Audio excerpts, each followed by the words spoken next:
All right, let's talk futures. Joining me live, Tiru Nagapan, Master the Markets, live from, you're in England, right? London, that's right. You got it right. Yes, that's right. Well, no, it's important because you're probably my second best friend. No, third. No, you're second. You're second in London. I have to put Gavin first, only because I've Yeah, known you him for have to. longer. You have to. You definitely got to give credit to the legend. Well, and I have to get Richard up there also. Oh, yeah, it's Uh, true. Of course. Yeah, we can't forget Richard. They right. come in And I twos, don't they? just to remind everybody, you actually are here with us because you met Gavin at a trade show or something like that. That's right. You know what? It's interesting. I always reflect about this, and me and Gavin always talk about this as well, is that we've known each other for 8 years, right? But it's just been on and off through trade shows and everything. We connected, and the first time he met us, he thought, "Hey, hang on a minute. How come this company is called Master the Markets? Did they copy Tom Williams' book?" Right? So he came over to our stand, and then he spoke to us, and then he realized that we didn't copy. I mean, it was just a coincidence. But there are no coincidences in life. But only 2 years ago, we started working more closely together and combining our methodologies because they are so complementary. And in fact, Jim, it just blows our mind away. When I first came on the show on NinjaTrader just 2 months ago, and I did with Tom, when I showcased the entire thing with the volume, and Gavin and I came again to talk. I mean, yeah, it is so complementary, the methodologies. Yeah, no, that's awesome. It's awesome that you're here. It's awesome we met you. I know you've been a guest on the show with Tom several times, and so just give me a basic though principle of how you look at these futures markets. So as I told in the earlier presentation, I mean, I'm going to refer quite a bit to Tom's one that we did. I mean, I always put you in a competitive mode when I say, yes, we broke the internet with 25,000 views, with the first one. This was the one, guys. I mean, guys want to refer to that because I'll refer to it quite a bit because I can't go through the stats side as much as I want to. By the Um, way, but I yeah. mean, it's kind of not a fair fight. I mean, Tom is a CMT. He's smarter than me. He's got better hair, the whole thing. So, and it might be the hair alone that just does it for him. I don't know. Yeah, maybe. I don't know. I'll let the audience say that. They can comment in the chat box. We can find out. But whatever it was, so anyway, I mean, coming back in a nutshell, if you want me to just say in a nutshell, what we have Yeah, yeah. done actually is this work actually, I can't take full credit for this, Jim. I said this in the previous interview as well. This work actually started in the 1960s.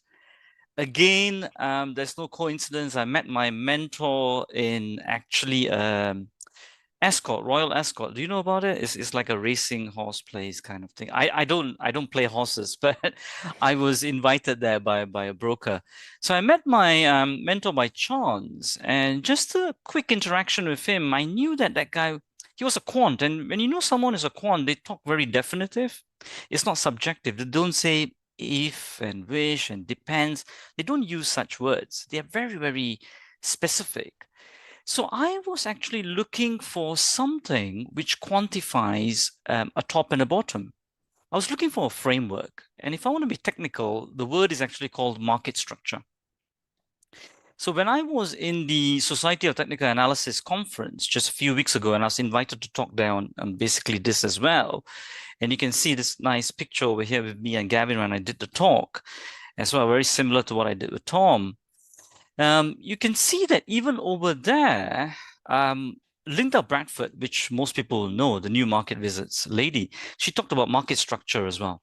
So all we have done in a nutshell, Jim, is we have quantified market structure. My mentor gave us the formulas for how to quantify a top and bottom, which they started to do the research in the 1960s, where we quantified what a top and bottom is.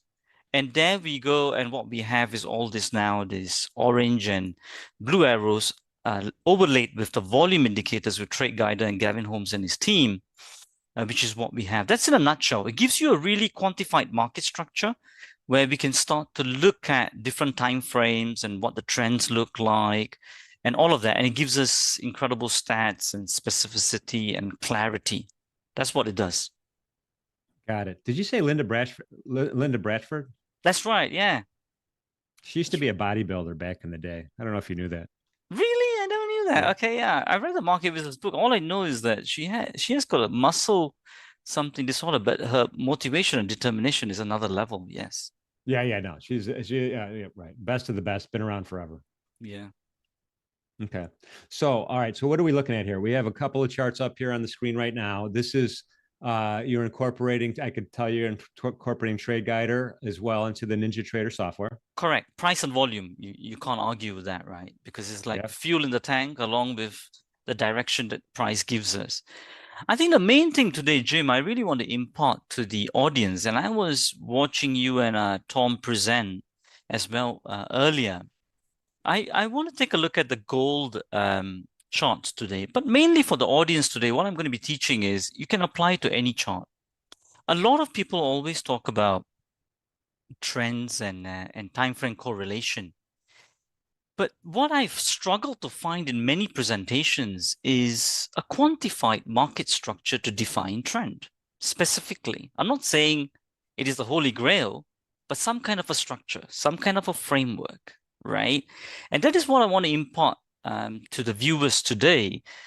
And why is this very important? Because, whether we like it or not, Jim, most people are trading some part of a swing, right? On some time frame. On a weekly, it might be this swing that you're looking to capture, and you're looking on a very small time frame, but looking to just capture that tiny part of maybe a weekly swing, which is about to finish off. So understanding where you are in the swing is very important. Another thing So, very so, important. so Tiro, real quick, just so I can catch up. So, there's two components, right? There's when you're in the trend, and then when the trend ends. Those are Correct. two things to identify. Correct. Not only that, I'm going to break it down really even more specific, right? Um, but one more thing people also need to understand is the nature of how markets move as well, Jim. You will agree with me on this, which is no market out there, pull out any chart, right? I mean, ETFs, bonds, commodities, nothing moves in a straight line. They've got to swing back, right? It's just the nature of the market. So that it moves in cycles or it moves in swings. Now, if it moves in swings, we'll agree that it will make a top and a bottom. And once you quantify what the top and bottom is, you have a market structure. And going back to what you were talking about, so let me just break all this down quickly, and I also know about the time as well that we got. So over here, if you really look at this, right, what makes up a trend? The cycles make up a trend. One cycle is this, right? Two bottoms and one top. When I compare two cycles, then I got a higher high in reference to this high, and I got a higher low here. Right? So that makes up my uptrend. Now, when does this trend finish? When it does a trend change, or institutional term is a regime change. When it takes out that low, it comes back down, and the trend is changed because now you got a lower low.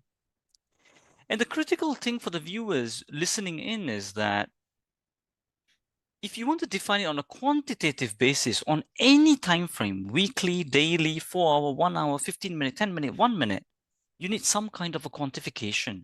And that is what we mean by market structure. And this was the work that was started in 1960s, where they defined what it was based on formulas, right? So that's what we got today. So basically over here, we've coded everything, and it's all on NinjaTrader as well. So if I were to take them through, let's say, the weekly all the way to the 1 hour, shall I do that, Jim, on Yeah, this let's do it. framework? Yeah?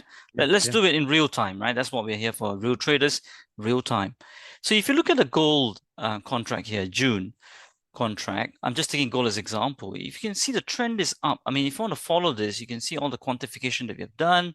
This is the volume stuff coming in as well. I will marry that up very soon, but let's get the market structure done.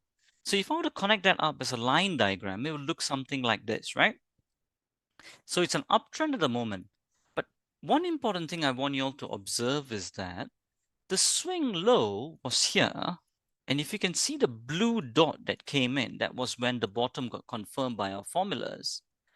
So if I were to draw this here, my confirmation of that swing came in around that cross point, which is that blue dot, right?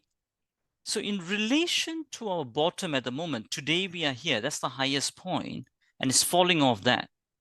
And what did I tell the viewers and the concepts is that nothing can move in a straight line forever, right? So it's got to make a top at some point. But what I want the viewers to understand is this is on the weekly. So it's kind of a little bit overstretched, right? It's quite far away from its bottom. And that's when you got to just be careful that even though it's an uptrend, but it might pull back, breathe out, breathe in, breathe out, right? So you can't keep breathing in all the time, you know, and you got to breathe out. That's why we call it profit taking and all that, whatever you want to call it, retracements, whatever it is. That's when the top is formed. So nothing can move in a straight line. The top has got to form. But if the trend sustains, this counter trend move that we call a retracement, which we call a phase 2, and anything that's in line with the trend, we call it a phase 1. If the trend sustains after the pullback, it should resume back and carry on further to make a higher high. So I just got to make a comment. You have not used the word correction yet. And I'm taking my hat off to you because I hate the word correction because I feel like the market's always correct. You might be incorrect, but the market's correct. So there's no such thing as a correction. And it's about supply and demand also. It's just terminologies, isn't it, Jim? I think some people, instead of using retracement, they like to use correction. Some people say, you know, phase 2, you know, is a pullback. I mean, whatever that, you know, Right. But people are used to. but it implies that the price is wrong. Yeah, Right. I It implies understand that what the you're price is saying. wrong. I understand what you're saying. It also depends what the meaning people associate it to. But if you take it technically, you're right. I mean, correct means if you're doing a correction, that means the price is wrong, which, yeah, which maybe subconsciously I I do just that. I noticed don't you want to didn't use use it. the word. Most presenters do use the word, and you didn't use it. So I thought I'd just. Okay, I like that. Okay, I won't use it ever then. All Because right, thank you.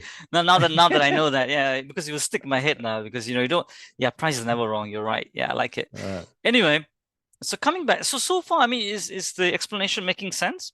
yeah, great. Yeah.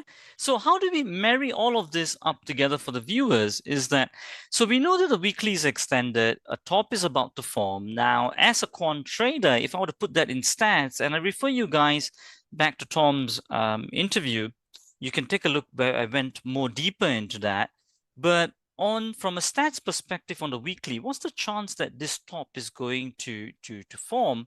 I pulled out the stats from our quantification. This is the OE stats. So it's just comparing on a weekly time frame over 10 years, 27 swings we got. All it's telling me is that viewers and traders is that to get to a 200-point move is a 7.41% chance. Now, if I go back to our charts over here, and if I use the ruler function here, drawing tools, and if I use the ruler function, from the close, is how we measure to the top is what we got. That's about 318 points, right? Now to take out that top without confirming it, and then for this to shoot up, according to the tables, to get to 200 points and above, right, it's a 7% chance. So it's much lesser. There's almost a 2% chance you can take out that. So now I'm stacking my probabilities to my side and I'm saying, you know what? There's a high chance this will fall a bit more to make a top. So that's the first part, right? Which I want to give to the viewers. Now, let's marry up all this time frame correlation. That's what I wanted to tell you guys. 3 parts of the market structure, right? Trend, the uptrend, downtrend, or it's going to be a sideways movement. Let's marry this all up together. So weekly at the moment, it's giving us a uptrend phase 1. Yeah, uptrend phase 1. So it's something like this, right? That's where we are. It's an uptrend phase 1 on the weekly.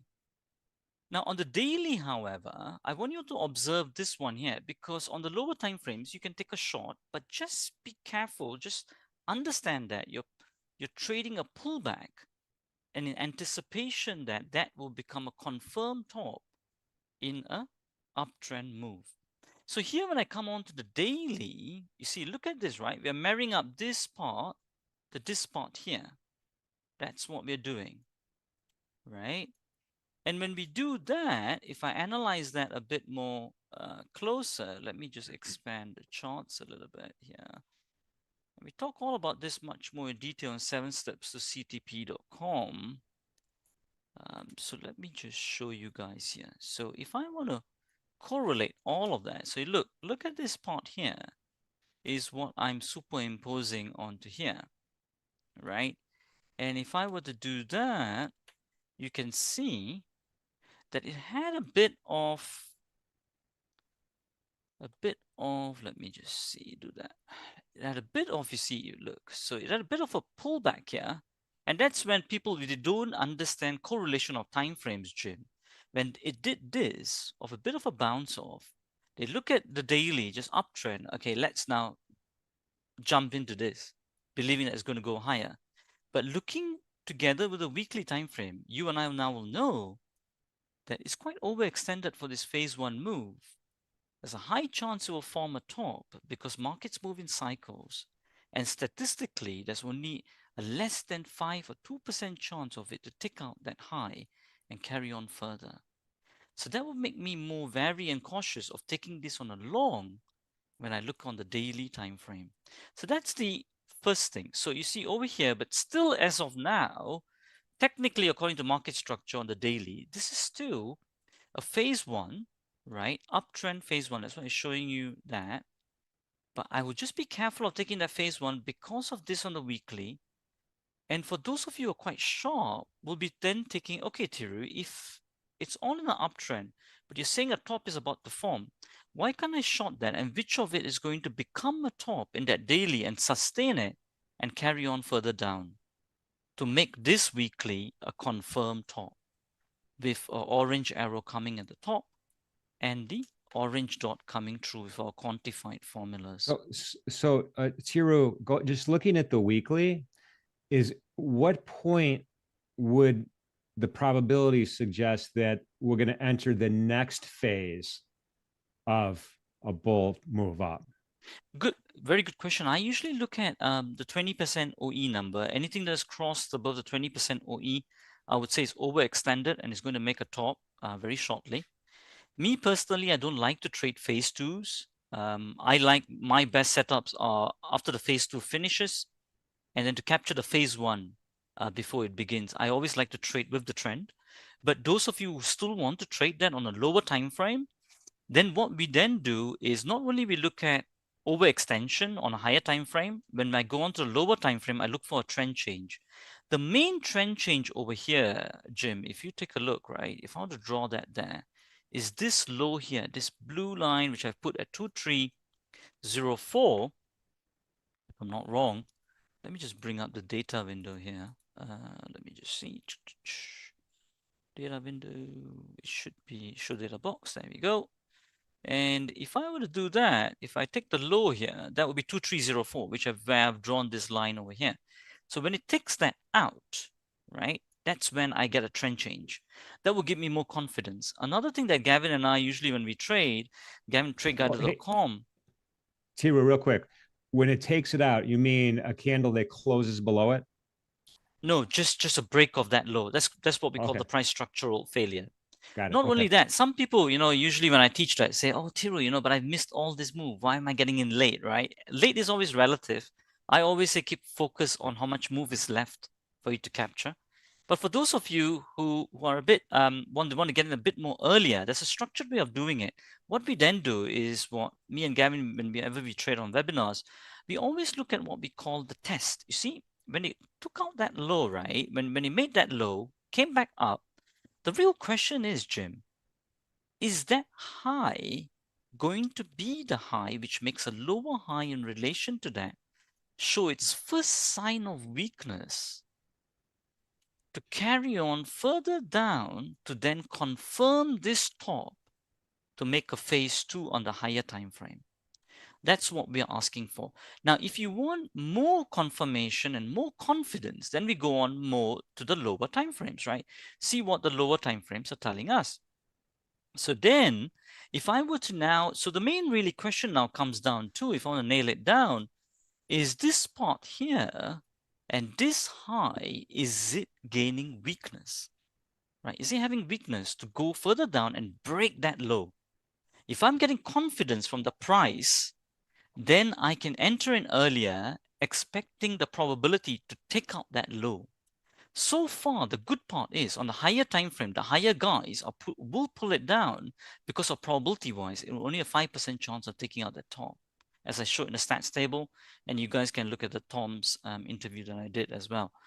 In more in detail, I go through that. Now, in terms of here, in terms of the 240 minute here, you can see over here that if I were to focus on this spot here, I zoom into that. Look at that, right? I'm just correlating all of that over here, right? And I'm observing this high here. Look at that. This is the most important thing I tell all the viewers looking at, and me and Gavin, we always look at this. Look at this spot where it did that, right? And it made a lower high. That gives you more confidence that the market is compressing and is showing weakness. So one earlier entry, if you don't want to wait for this low to be taken out, for the trend to change on the daily, one entry that you can take a look at is this one here, where the blue arrow is, where I've drawn that line over there. And that number would be 2331. So it's very near now. When you break that level, there's a first price structural failure on a 4-hour to go on the downside. Not only that, then also to break that low as well. And then if you marry that up with volume as well, you can see there's a big volume spike over here, but the volume dwindles away after that to show that there's weakness in this up move and for it then to come further down as well. So Tiru, that the low to the left, what if we don't break? Yeah, right. What if we hold there? What if we hold there and then you kind of translate that to the longer term chart? What does that do to the trend? If the whole lows, which is in correlation to this low over here, Yeah. but then the next spot to really look, then it's compressing, isn't it? It's uncertainty there. But then the next level we look at, Jim, for market structure to change is this high over here, right?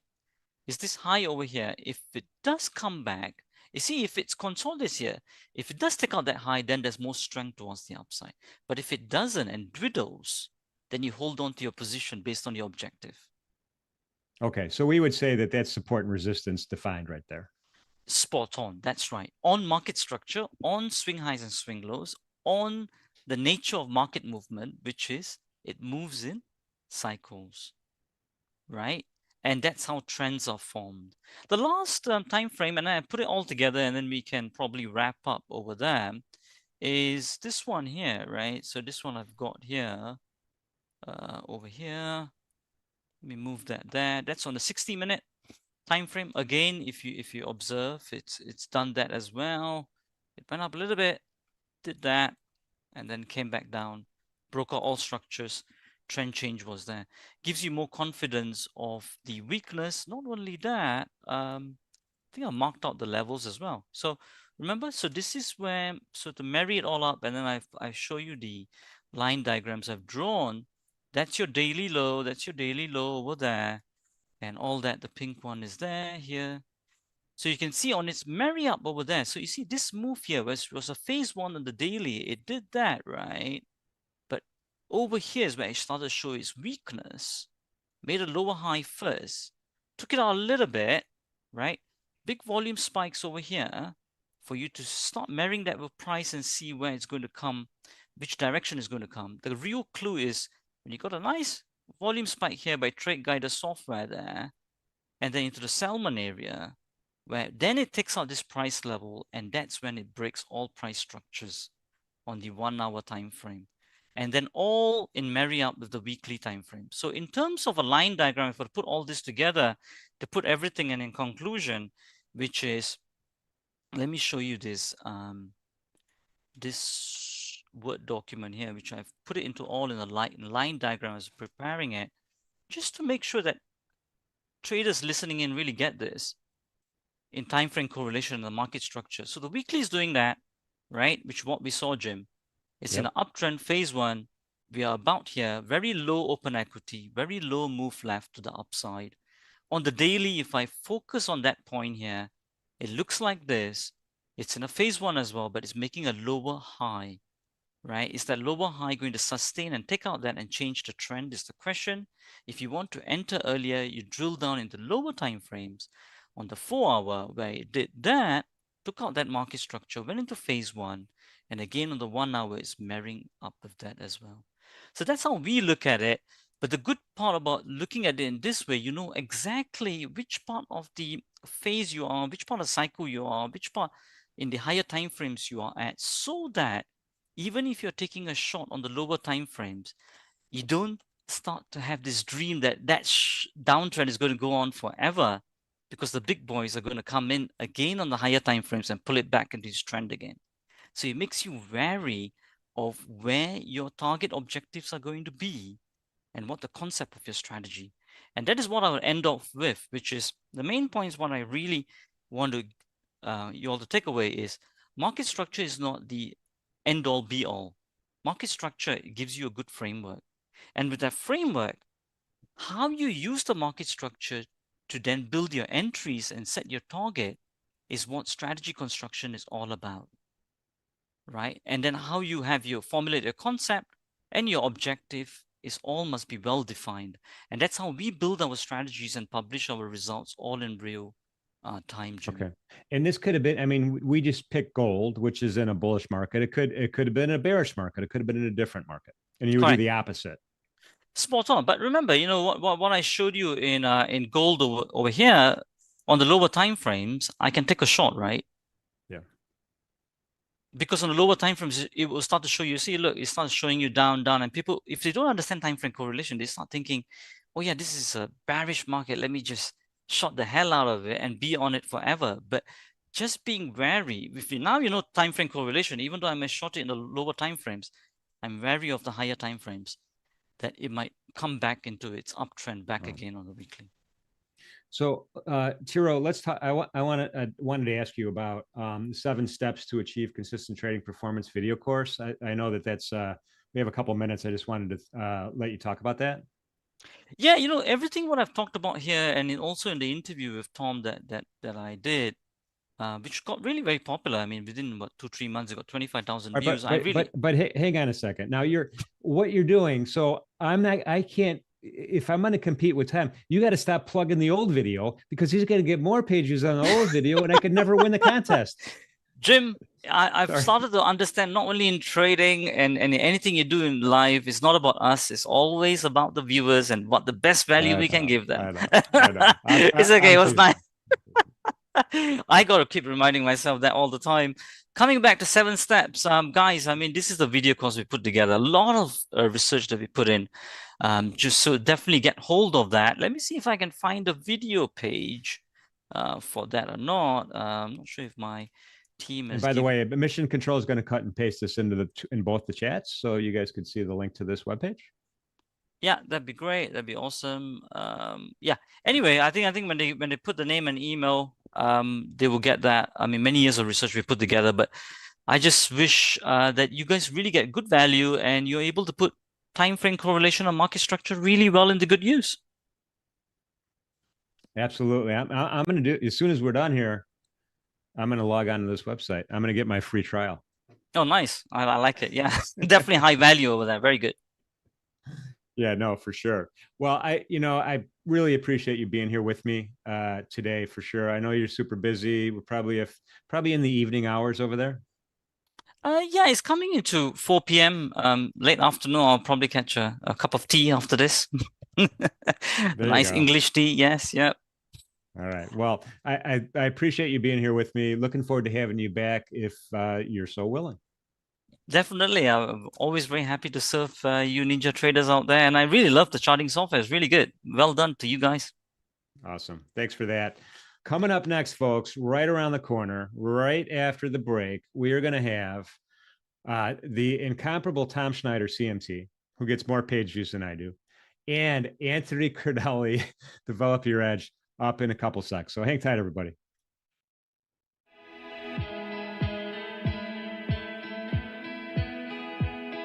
So, you want to be a trader? Well, you should know you're not alone. Over the past several years, record numbers of people have set up their very own online trading accounts.